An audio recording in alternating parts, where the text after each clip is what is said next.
திருச்சி பஞ்சப்பூர் பேருந்து முனையத்தின் இணைப்பு சாலை பணிகள் அனைத்தும் துரிதமாக நடைபெற்று வரும் நிலையில் தற்போது மகிழ்ச்சியான தகவல் ஒன்று வெளியாகியிருக்கு. பஞ்சப்பூர் பேருந்து முனையத்திலிருந்து குடியிருப்பு பகுதிகள் வழியா செல்லும் சாலையின் நிலம் கையகப்படுத்தும் பணிகள்ல ஏற்படும் சிக்கல்களை தவிர்க்க 9.9 கிலோமீட்டர் நீளமுள்ள ஒருங்கிணைந்த பேருந்து முனைய இணைப்பு சாலையின் சுமார் 60% உயர்மட்ட பாதையா அமைக்க திருச்சி மாநகராட்சி முடிவு செய்திருக்கு.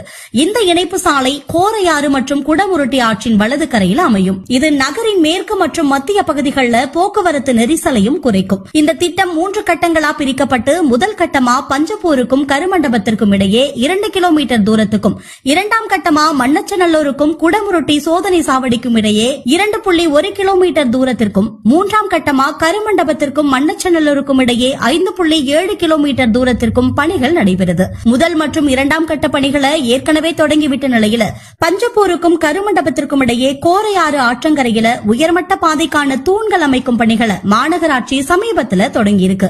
இந்த திட்டத்திற்காக 8 ஏக்கர் தனியார் நிலத்தை கையகப்படுத்த மாநகராட்சி திட்டமிட்டிருந்ததை அடுத்து தற்போது சுமார் 1 ஏக்கரா குறைக்கப்பட்டிருக்கு. இது முன்னர் திட்டமிடப்பட்ட 5 கிலோமீட்டரை விட அதிகம். இந்த திட்டத்திற்கான மொத்த செலவு முதல்ல 331.7 கோடி ரூபாய் மதிப்பிடப்பட்டிருந்தது. உயர்மட்ட பாதைகள் அதிகமாக அமைக்கப்படுவதால திட்ட செலவு அதிகரிக்கவும் வாய்ப்புள்ளது.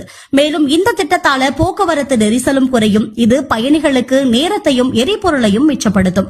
இந்த திட்டம் திருச்சி நகரத்தின் வளர்ச்சிக்கு ஒரு முக்கிய பங்காற்றும் எதிர்பார்க்கப்படுது.